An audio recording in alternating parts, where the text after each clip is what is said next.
دشمنوں کے نرغے میں گرے ہوئے ایک نوجوان کی داستان شجاعت، جس کے لیے ناموس وطن کی حفاظت نقد جاں سے بڑھ کر عزیز تھی۔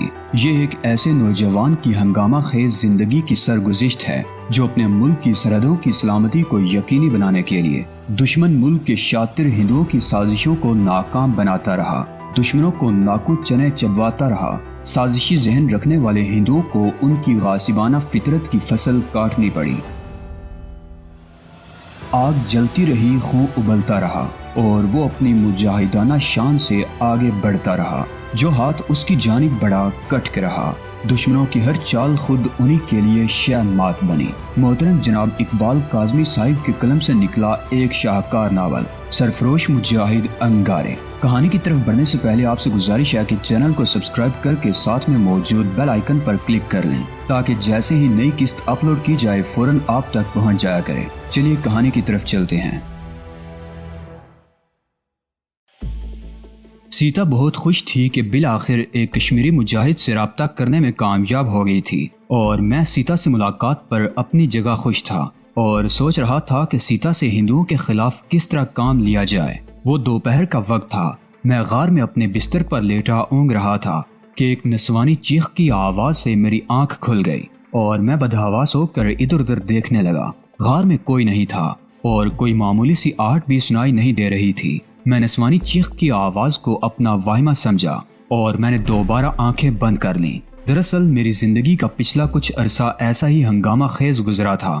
میں نے اپنی آنکھوں کے سامنے درندہ صفت بھارتی فوجیوں کو مسلمانوں کی بستیوں کو تاراج کرتے دیکھا تھا۔ آگ، خون اور لاشیں، عورتوں اور جوان لڑکیوں کی چیخیں ہر طرف سنائی دیتی تھی۔ ان بستیوں پر حملوں کے کئی روز بعد بھی معصوم اور بے گناہ عورتوں اور لڑکیوں کی چیخیں میرے کانوں میں گونجتی رہتی تھی، اور پھر اسی طرح کا کوئی نیا واقعہ رونما ہو جاتا۔ اس طرح کشمیر میں تباہی اور بربادی کا ایک تسلسل تھا جو عرصے سے چل رہا تھا۔ میں پچھلے 2 مہینوں سے اگرچہ آبادی سے دور اس غار میں تھا۔ سیتا دیوی اور نیلم میرا ہر طرح سے خیال رکھے ہوئے تھی۔ اگرچہ یہ غار لڑائی ہنگاموں سے بہت دور تھا، لیکن اس لڑائی کو میں نے کبھی ایک لمحہ کو بھی فراموش نہیں کیا تھا۔ جو کشمیری مسلمان طویل عرصے سے اپنی آزادی کے لیے لڑ رہے تھے، اس غار میں میرے لیے مکمل طور پر سکون ہونے کے باوجود میرے دماغ میں کبھی کبھی دھماکے ہونے لگتے اور بھیڑیا صفت بھارتی فوجیوں کی بربریت کا شکار ہونے والی معصوم لڑکیوں اور بے گناہ عورتوں کی چیخیں میرے کانوں میں گونجنے لگتی، اور اس وقت میں نسوانی چیخ کی اس آواز کو اپنا واہمہ ہی سمجھا تھا۔ میں نے دوبارہ آنکھیں موند لی۔ نہ جانے کیا بات تھی کہ نیند اس وقت بڑی شدت سے مجھ پر غلبہ پانے کی کوشش کر رہی تھی۔ چند سیکنڈ بعد ہی چیخ کی آواز دوبارہ سنائی دی تو میں ایک جھٹکے سے اٹھ کر بیٹھ گیا۔ یہ میرا واہمہ نہیں ہو سکتا تھا۔ چیخ کی وہ آواز بہت واضح طور پر سنائی دی تھی۔ میں اپنی رائفل اٹھا کر تیزی سے غار کے دہانے کے قریب پہنچ گیا۔ اس دوران چیخ کی آواز دوبارہ سنائی دی۔ میں دہانے سے کچھ اور آگے بڑھ کر سرسراتی ہوئی جھاڑیوں کی آڑ سے جھانکنے لگا، اور پھر دوسرے لمحے مجھے سینے میں سانس رکتا ہوا محسوس ہونے لگا۔ چشمے کے قریب 2 بھارتی فوجیوں نے سیتا کو دبوچ رکھا تھا اور سیتا اپنے آپ کو چھڑانے کی جدوجہد کر رہی تھی۔ ایک فوجی نے اس کا منہ دبا رکھا تھا، اور جب کسی وقت ہاتھ منہ سے ہٹ جاتا تو سیتا کی گٹی گٹی سی چیخ فضا میں پھیل جاتی۔ سیتا کی ساڑی اس کے جسم سے الگ ہو چکی تھی، صرف پیٹی کوٹ اور بلاؤز بدن پر رہ گیا تھا۔ ایک فوجی نے ایک ہاتھ سے اس کا منہ دبا رکھا تھا اور دوسرا ہاتھ اس کے سینے پر لپیٹے اسے قابو میں رکھنے کی کوشش کر رہا تھا، جبکہ دوسرا فوجی اس کا پیٹی کوٹ نیچے کھینچنے کے چکر میں تھا، اور سیتا اپنے آپ کو بچانے کے لیے بری طرح لاتیں چلا رہی تھی۔ دونوں فوجیوں کی سب مشین گنیں چشمے کے کنارے پتھروں پر پڑی ہوئی تھی۔ میں رائفل اٹھائے قدادم جھاڑیوں کی آڑ میں بڑی احتیاط سے نیچے اترنے لگا۔ ایک تو جھاڑیاں بہت اونچی تھی، اگر میں کھڑے ہو کر بھی چلتا تو چشمے کی طرف سے مجھے دیکھا نہیں جا سکتا تھا، اور پھر راستہ ان جھاڑیوں میں بل کھاتا ہوا تھا۔ اس طرح دیکھے جانے کا امکان نہیں تھا، مگر اس کے باوجود میں جھک کر بڑی احتیاط سے چل رہا تھا۔ سیتا کی گٹی گٹی سی چیخ ایک بار پھر سنائی دی۔ میں نے رک کر جھاڑیوں میں سے جھانکا۔ سیتا اپنے آپ کو کسی طرح چھڑا کر ایک طرف کو بھاگ کھڑی ہوئی تھی، لیکن ان دونوں فوجیوں نے اسے پھر دبوچ لیا تھا اور اسے اٹھا کر چشمے کے دوسری طرف لے جا رہے تھے۔ بستی کا فاصلہ وہاں سے اتنی دور تھا کہ اگر سیتا پھیپھڑوں کی پوری قوت سے بھی چیختی تو اس کی آواز بستی تک نہیں پہنچ سکتی تھی۔ البتہ یہ ممکن تھا کہ قرب و جوار میں موجود کوئی شخص اس کی آواز سن لے، لیکن لگتا تھا اس وقت نوا میں کوئی نہیں تھا جو اس کے چیخنے کی آواز سن لیتا۔ میں نے اس کی آواز سن لی تھی، اور اسے بچانے کے لیے نکل کھڑا ہوا تھا۔ سیتا کو بھی شاید یقین ہوگا کہ میں اس کی آواز سن لوں گا اور اس کی مدد کو ضرور آؤں گا، لیکن حیرت کی بات یہ تھی کہ اس نے ایک مرتبہ بھی میرا نام لے کر مدد کے لیے نہیں پکارا تھا، جس کی وجہ شاید یہ بھی ہو کہ اس کا منہ دبا رکھا تھا اور اسے میرا نام پکارنے کا موقع نہیں مل رہا تھا، یا وہ ان فوجیوں کے سامنے جان بوجھ کر میرا نام نہیں پکارنا چاہتی تھی۔ وہ فوجی اسے چشمے کے دوسری طرف سے ایک چٹان کے پیچھے لے گئے۔ اس طرف سیتا کی چیخنے کی آواز ایک بار پھر سنائی دی۔ میں تیزی سے جھاڑیوں سے نکل کر چشمے کے قریب آ گیا۔ فوجیوں کی دونوں سب مشین گنیں اس جگہ پڑی ہوئی تھی۔ میں نے محتاط نظروں سے نشیب میں بہت دور بستی کی طرف اور ادھر ادھر دیکھا۔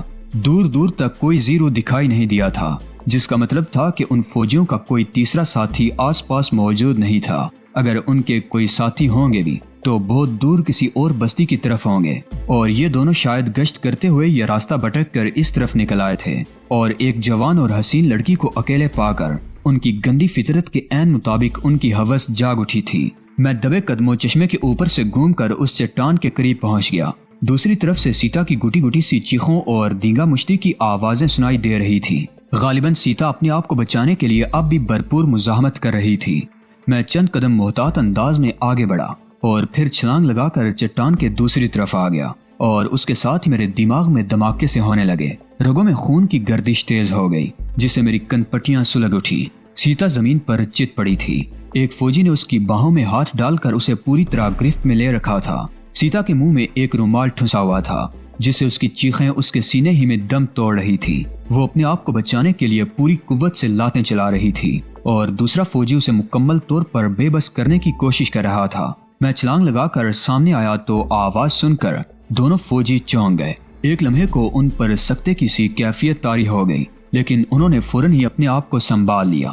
ان دونوں فوجیوں کی رائفلیں تو چشمے کے قریب ہی پڑی ہوئی تھی، البتہ دونوں کی سنگینیں ان کے بیلٹوں سے لگے ہوئے ہولسٹر میں تھی۔ جو فوجی سیتا کو ٹانگوں سے پکڑ کر قابو میں کرنے کی کوشش کر رہا تھا، وہ سنگین کے دستے پر ہاتھ ڈالتا ہوا میری طرف لپکا، لیکن میں نے اسے سنگین ہولسٹر سے نکالنے کا موقع نہیں دیا اور بڑی پھرتی سے رائفل کو نال کی طرف سے پکڑ کر لٹو کی طرح گھما دیا۔ رائفل کا بٹ پوری قوت سے اس کے سر پر لگا، پٹاخ کی آواز ابری اور اس کی کھوپڑی کے پرخچے اڑ گئے۔ خون کا فوارہ پھوٹ پڑا، اس کا بیجا بھی بکھر گیا اور اس کے منہ سے صرف ایک آواز نکلی تھی۔ وہ تیورا کر گرا اور پانی سے نکالی ہوئی مچھلی کی طرح تڑپنے لگا۔ دوسرے فوجی نے بھی سیتا کو چھوڑ دیا۔ اس کے چہرے پر شدید خوف اور آنکھوں میں بے پناہ وحشت ابر آئی تھی۔ میں نے بڑی پھرتی سے رائفل کو گھما کر بٹ کی طرف سے پکڑا اور اسے زد میں لے لیا۔ اس بزدل فوجی نے دونوں ہاتھ سر سے اوپر اٹھا دیے تھے۔ سیتا چند لمحوں تک متوحش نظروں سے ادھر ادھر دیکھتی رہی، پھر اپنی جگہ سے اٹھی اور دوڑ کر مجھ سے لپٹ گئی۔ وہ تھر تھر کانپ رہی تھی۔ میں نے ایک ہاتھ سے رائفل کو سنبھالے رکھا اور دوسرے ہاتھ سے اس کا کندھا تھپ تھپانے لگا۔ اپنے حواس قابو میں رکھو سیتا، میں نے کہا۔ مار دو شمروز، مار دو اسے، چھلنی کر دو اسے۔ وہ ایک دم پھٹ پڑی۔ اس نے ہندو ہو کر ایک ہندو ناری کی عزت لوٹنے کی کوشش کی ہے۔ تم مسلمان ہو، تم نے مجھے ان درندوں سے بچایا، ختم کر دو اسے بھی۔ اس نے جذبات میں آ کر مجھ سے رائفل چھیننے کی کوشش بھی کی تھی۔ ہوش میں آؤ سیتا، میں نے کہا۔ تم اس طرف بیٹھ جاؤ اور دیکھو میں اس کا کیا حشر کرتا ہوں۔ اور پھر میں نے بڑی مشکل سے سیتا کو اپنے آپ سے الگ کیا۔ وہ دونوں گھٹنے سمیٹ کر چٹان کے ساتھ ٹیک لگا کر بیٹھ گئی۔ دونوں باہیں اس نے اپنے گھٹنوں پر لپیٹ لی تھی۔ میں نے ایک مرتبہ دوسرے فوجی کی طرف دیکھا۔ وہ زندگی کی قید سے آزاد ہو چکا تھا۔ اس کی کھوپڑی سے بہنے والا خون اور بیجے کے لوتھڑے ادھر ادھر پتھروں پر بکھرے ہوئے تھے۔ میں لاش سے نظریں ہٹا کر ادھر ادھر دیکھنے لگا۔ اس جگہ دو چٹانیں آپس میں اس طرح ملی ہوئی تھی کہ ان کے بیچ میں تقریباً 200 مربع گز پر مشتمل ایک تکون میدان سا بن گیا تھا۔ دوسری چٹان کے ساتھ ایک 20-22 فٹ چوڑا راستہ جو پچھلی طرف نشیب میں چلا گیا تھا، اور میدان کے اختتام پر ایک گہرا کھڑ تھا۔ میں نے میدان کے کنارے پر پہنچ کر نیچے جھانک کر دیکھا۔ بالکل عمودی ڈھلان تھی جو سینکڑوں فٹ گہرائی تک چلی گئی تھی۔ اس ڈھلان پر پیر جمانا کسی طرح بھی ممکن نہیں تھا۔ ڈھلان کے اختتام پر گہرائی میں پتھر بکھرے ہوئے تھے اور چھوٹی چھوٹی جھاڑیاں بھی تھی۔ میں نے ایک بڑا سا پتھر اس ڈھلان پر لڑکا دیا۔ وہ پتھر ایک بڑے سائز کے مٹکے کے برابر تھا۔ وہ ایک مرتبہ ڈھلان کی سطح سے ٹکرایا، پھر گیند کی طرح ہوا میں اچھلا اور 20 فٹ نیچے ایک بار پھر چٹانی ڈھلان سے ٹکرا کر 2 ٹکڑے ہو گیا۔ نیچے پہنچنے پر وہ پتھر چھوٹے چھوٹے لاتعداد ٹکڑوں میں تبدیل ہو چکا تھا۔ میں نے مڑ کر اس فوجی کی طرف دیکھا۔ وہ اب بھی دونوں ہاتھ سر سے اوپر اٹھائے کھڑا تھا۔ اس کے چہرے پر بے پناہ خوف تھا اور وہ ہولے ہولے کانپ رہا تھا۔ اس کی عمر 30 اور 35 کے درمیان رہی ہوگی۔ ٹوتھ برش ٹائپ مونچھیں خاصی خوفناک لگ رہی تھی۔ تم لوگوں کو یہ وردی پہنائی جاتی ہے دیش اور جنتا کی رکشا کے لیے، لیکن تم لوگوں نے اس خطے کو شکار گاہ سمجھ رکھا ہے۔ طاقت کے گھمنڈ میں تم لوگ انسانیت کو بھی بھول گئے ہو کہ انسانیت تو تم لوگوں میں کبھی تھی ہی نہیں۔ تم لوگ بہادر تو بہت ہو، نہتے اور مظلوم بے گناہ لوگوں پر گولیاں برسانا اور کمزور عورتوں کو پامال کرنے کو ہی تم لوگوں نے بہادری سمجھ لیا ہے۔ جہاں مقابلہ کرنے والے 4 آدمی سامنے آتے ہیں، تم لوگ ہجڑوں کی طرح ہتھیار پھینک کر بھاگ کھڑے ہوتے ہو۔ اس لڑکی کو اکیلے دیکھا تو اپنی بہادری اور جواں مردی کے جوہر دکھانے کے لیے تیار ہو گئے، مگر یہ سورما تو ایک ہاتھ بھی برداشت نہیں کر سکا، اور تمہاری موت تو اس سے بھی زیادہ بھیانک ہوگی۔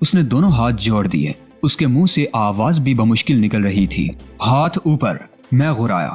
اس نے ہاتھ فوراً ہی سر سے اوپر اٹھا دیے۔ اس کو مار دو شمروز، ختم کر دو اسے۔ سیتا چیختی ہوئی اپنی جگہ سے اٹھ گئی اور دوڑ کر ایک بار پھر مجھ سے رائفل چھیننے کی کوشش کرنے لگی۔ ہوش میں آؤ سیتا، میں نے کہا۔ اس نے تمہاری عزت پر ہاتھ ڈالنے کی کوشش کی تھی۔ یہ تمہارے ہی ہاتھوں اپنے انجام کو پہنچے گا۔ میں نے سیتا کو اپنے سے الگ ہٹا کر ایک بار پھر ادھر ادھر دیکھا اور اس فوجی کو آگے آنے کا اشارہ کیا۔ یہ لاش اٹھا کر اس کھڈ میں پھینک دو۔ میں نے اسے رائفل کی زد پر لیتے ہوئے حکم دیا۔ اس کا چہرہ ایک دم دھواں ہو گیا۔ وہ کبھی لاش کی طرف دیکھتا اور کبھی ہم دونوں کی طرف۔ یہاں اس کی چتا کا بندوبست نہیں کیا جا سکتا۔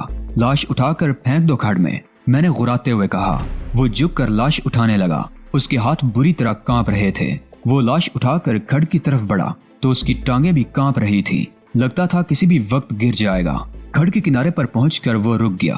اس کی ٹانگیں اب بھی کانپ رہی تھی اور پھر میری داڑھ سن کر اس نے لاش کھڈ میں پھینک دی۔ میں نے سیتا کو اشارہ کیا۔ فوجی نے لاش پھینک کر جیسے ہی مڑنا چاہا، سیتا نے آگے بڑھ کر بڑی تیزی سے اس کے کلے پر زوردار لات رسید کر دی۔ فوجی لڑکھڑا گیا۔ اس نے اپنے آپ کو سنبھالنے کی کوشش کی مگر کامیاب نہ ہو سکا اور کھڈ میں گر گیا۔ اس کی آخری چیخ بہت بھیانک تھی جو دیر تک پہاڑیوں میں گونجتی رہی۔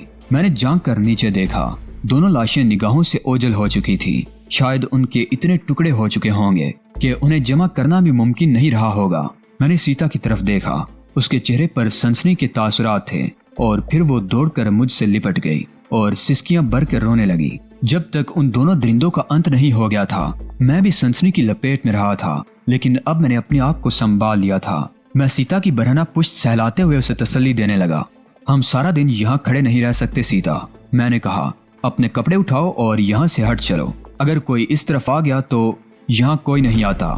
اس نے میری بات کاٹ دی اور چہرہ اوپر اٹھا کر میری آنکھوں میں جھانکتے ہوئے بولی، اگر تم نہ ہوتے تو یہ درندے پتہ نہیں میرا کیا حشر کرتے۔ تم نے مجھے نیا جیون دیا ہے، میں تمہارا یہ احسان کبھی نہیں بھولوں گی۔ ٹھیک ہے مگر اس وقت یہاں سے چلو، میں نے کہا۔ سیتا مجھ سے الگ ہو گئی اور ہم دونوں چٹان کی آڑ سے نکل کر چشمے کی طرف آ گئے۔ میں نے ان فوجیوں کی دونوں رائفلیں بھی اٹھا لیں۔ سیتا کی ساڑی بھی قریب ہی پڑی تھی جو میں نے اٹھا کر اس کی طرف بڑھا دی۔ لو یہ لپیٹ لو اور اوپر چلو، تم تھوڑی دیر یہیں رک جاؤ، سیتا بولی۔ اب وہ اپنی حالت پر بڑی حد تک قابو پا چکی تھی۔ انہوں نے اپنے گندے ہاتھوں سے میرے شریر کو چھوا ہے۔ میں اشنان کر لوں تو اوپر چلتے ہیں۔ میں چشمے سے چند گز دور رخ پھیر کر کھڑا ہو گیا۔ چند منٹ تک پانی میں چھپاکوں کی آوازیں سنائی دیتی رہیں، پھر سیتا کی آواز سنائی دی، میں نے کپڑے پہن لیے ہیں، اب تم اس طرف دیکھ سکتے ہو۔ میں پیچھے مڑ گیا۔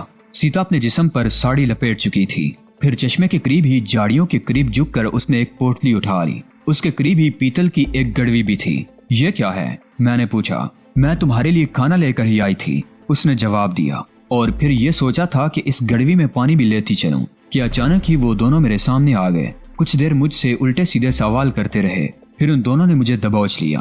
وہ چند لمحوں کو خاموش ہوئی، پھر بولی، چلو اوپر غار میں بیٹھ کر باتیں کریں گے۔ اس نے چشمے پر اوپر سے جہاں سے پانی نیچے گر رہا تھا گڑوی میں پانی بھر لیا۔ میں نے رائفلیں اپنے کندھوں پر لٹکا لی اور ہم دونوں جاڑیوں میں بل کھاتے ہوئے راستے پر چلتے ہوئے غار میں آ گئے۔ لو تم روٹی کھاؤ، میں تمہیں بتاتی ہوں ان دونوں نے کس طرح مجھے گھیرنے اور بے بس کرنے کی کوشش کی تھی۔ سیتا کہتے ہوئے میرے سامنے بیٹھ گئی۔ چند منٹ پہلے جو کچھ بھی ہوا تھا اس کے پیش نظر میری بھوک اٹھ جانی چاہیے تھی، مگر حیرت ہے میری بھوک چمک اٹھی تھی اور میں بڑے بڑے نوالے توڑ کر منہ میں رکھ رہا تھا۔ میرے سامنے بیٹھی ہوئی سیتا بتا رہی تھی کہ کس طرح ان دونوں فوجیوں نے اسے اکیلا دیکھ کر موقع سے فائدہ اٹھانے کی کوشش کی تھی۔ میں ہوں ہاں کرتے ہوئے کھانا کھا رہا تھا ایک مرتبہ میری نظریں اس کی طرف اٹھ گئیں۔ میرے حلق میں نوالا اٹک گیا۔ سیتا گھٹنوں کے بل بیٹھی ہوئی تھی۔ میں نے گڑوی اٹھا کر ہونٹوں سے لگا لی، پانی کے چند بڑے بڑے گھونٹ بھر کر حلق میں اٹکا ہوا نوالا نیچے اتارا اور اس کے چہرے کو تکنے لگا۔ کیا ہوا؟ سیتا نے پوچھا۔ پھندا لگ گیا تھا، نوالا حلق میں اٹک گیا تھا، میں نے جواب دیا۔ آرام سے کھانا کھاؤ نا، کوئی تم سے چھین تو نہیں رہا ہے۔ سیتا مسکرا دی۔ کیا تمہارے خیال میں یہ جگہ اب رہنے کے لیے مناسب ہے؟ میں نے اس مرتبہ نسبتاً چھوٹا نوالا منہ میں رکھا۔ یہ فوجی گشت کرتے ہوئے اس طرف آ گئے تھے، انہیں کسی نہ کسی وقت اپنی چوکی پر واپس تو پہنچنا ہوگا، اور جب یہ لوگ وہاں نہیں پہنچیں گے تو ان کی تلاش شروع ہو جائے گی۔ تلاش کرنے والی کوئی پارٹی تمہاری بستی میں بھی آئے گی اور اس طرف بھی چیک کیا جائے گا۔ میں چند لمحوں کو خاموش ہوا، پھر بولا، یہاں انہیں لاشیں تو نہیں ملیں گی، ان لاشوں کو تلاش کر لینا آسان نہیں ہوگا، لیکن اس چٹان کے دوسری طرف پتھروں پر بکھرا ہوا خون تلاش کرنے والوں کو ساری کہانی سنا دے گا۔ جب وہ لوگ اس طرف آئیں گے تو یہ غار بھی ان کی نظروں سے پوشیدہ نہیں رہ سکے گا۔ یہی میں بھی سوچ رہی ہوں، سیتا نے جواب دیا۔ یہ جگہ اب واقعی خطرناک ہو گئی ہے، اس لیے میں نے یہ فیصلہ کیا ہے کہ ہم یہ غار ہی نہیں، یہ علاقہ بھی چھوڑ دیں گے۔ کیا مطلب؟ میں نے چونک کر اس کی طرف دیکھا۔ یہاں سے قریب ترین ہماری بستی ہے، سیتا نے کہا۔ اپنے 2 فوجیوں کی گمشدگی پر وہ سب سے پہلے ہماری ہی بستی میں آ کر پوچھ گچھ کریں گے، اور جب یہاں پتھروں پر جگہ جگہ خون کے دھبے ملیں گے تو انہیں صورتحال کا اندازہ لگانے میں دشواری نہیں ہوگی۔ بستی کے سبھی لوگ جانتے ہیں کہ میں آس پاس گھومتی رہتی ہوں، مجھ سے پوچھ گچھ کی جائے گی، اور شاید میں سمجھ گیا۔ میں نے اس کی بات کاٹ دی۔ کہاں جانا چاہتی ہو؟ میرا مطلب ہے کوئی متبادل انتظام۔ ایک جگہ ہے میری نظر میں، سیتا نے جواب دیا۔ ہماری بستی کے دوسری طرف پہاڑیوں میں کچھ گپائیں ہیں جہاں کسی کو تلاش کر لینا آسان نہیں ہوگا۔ تم 1-2 دن وہاں رہ جاؤ، اس کے بعد ہم جموں کی طرف نکل جائیں گے۔ ہم سے تمہاری کیا مراد ہے؟ میں نے اسے گورا۔ کیا تم بھی اپنا گھر چھوڑ کر میرے ساتھ جانا چاہتی ہو؟ ہاں، سیتا نے جواب دیا۔ اب تو تم نے اپنی آنکھوں سے دیکھ لیا، مسلمان تو مسلمان، یہاں تو ان وحشیوں سے ہندو عورتوں کی عزتیں بھی محفوظ نہیں۔ سب سے پہلے میرے کزن نے مجھے بے آبرو کیا، اور اب یہ ہندو فوجی۔ کیا اب بھی ایسی کوئی گنجائش باقی ہے کہ میں ان پر بھروسہ کروں؟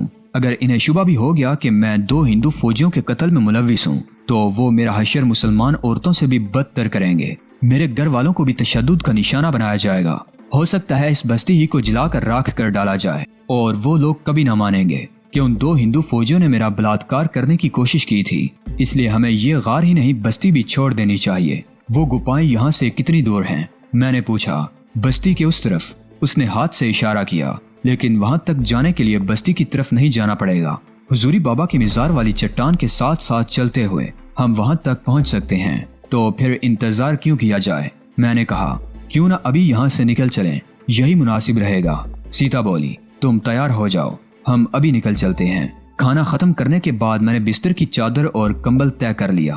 سیتا نے باقی چیزیں اٹھا کر غار کے پچھلی طرف تنگ سی دراڑ میں چھپا دی۔ اس نے کمبل اور چادر میرے ہاتھ سے لے لی۔ میں نے ہندو فوجیوں کی رائفلیں تو اپنے کندھوں پر لٹکا لی اور اپنی رائفل ہاتھ میں سنبھال لی، اور ہم غار سے نکل آئے۔ حضوری بابا کی مزار کے قریب سے گزرتے ہوئے سیتا ایک لمحے کو رک گئی۔ دونوں ہاتھ جوڑ کر وہ زیر لب کچھ بڑبڑائی اور میرے ساتھ چلنے لگی۔ تقریباً 1.5 گھنٹے بعد ہم پہاڑوں کے دامن میں درختوں کی آڑ لے کر چلتے ہوئے بستی کے دوسری طرف پہنچ گئے۔ اس طرف پہاڑی کے دامن میں ایک چھوٹی سی جھیل تھی جس کے چاروں طرف دبیز گھاس اور جھاڑیاں تھیں، اور پوری جھیل کی سطح کنول کے چوڑے پتوں سے ڈھکی ہوئی تھی۔ کہیں کہیں ان پودوں میں پھول بھی کھلے ہوئے تھے جو ہوا کے جھونکوں سے لہرا رہے تھے۔ ان چٹانوں میں لاتعداد گپائیں تھیں۔ ان گپاؤں کو دیکھ کر اندازہ لگایا جا سکتا تھا کہ اندر سے یہ چٹانیں پانی سے کٹی تھیں۔ پانی سے چٹانوں کے کٹاؤ کا یہ عمل صدیوں میں یہاں تک پہنچا ہوگا۔ ان گپاؤں کے اندر چھت پر کہیں کہیں سے پانی ٹپک رہا تھا، اور یہی پانی بہتا ہوا باہر والی جھیل میں جا گرتا تھا۔ کہیں کہیں اوپر سے چٹانیں کھلی ہوئی تھیں اور روشنی ان گپاؤں کے اندر تک پہنچ رہی تھی۔ میں سیتا کے ساتھ چلتا رہا۔ پانی کے کٹاؤ سے لاتعداد قدرتی ستون بن گئے تھے، اور یہ گپائیں بہت دور تک چلی گئی تھیں۔ دوستو، آج کی قسط آپ کو کیسی لگی؟ کامنٹ باکس میں اپنی قیمتی رائے کا اظہار لازمی کریں۔ ویڈیو کو لائک کر کے اپنے دوستوں عزیزوں سے لازمی شیئر کریں۔ چینل کو لازمی سبسکرائب کریں۔ اگلی ویڈیو تک اجازت دیجیے، تب تک اپنا اور اپنے اس چینل اعلان حقیقت کا خیال رکھیے گا۔ اللہ نگہبان۔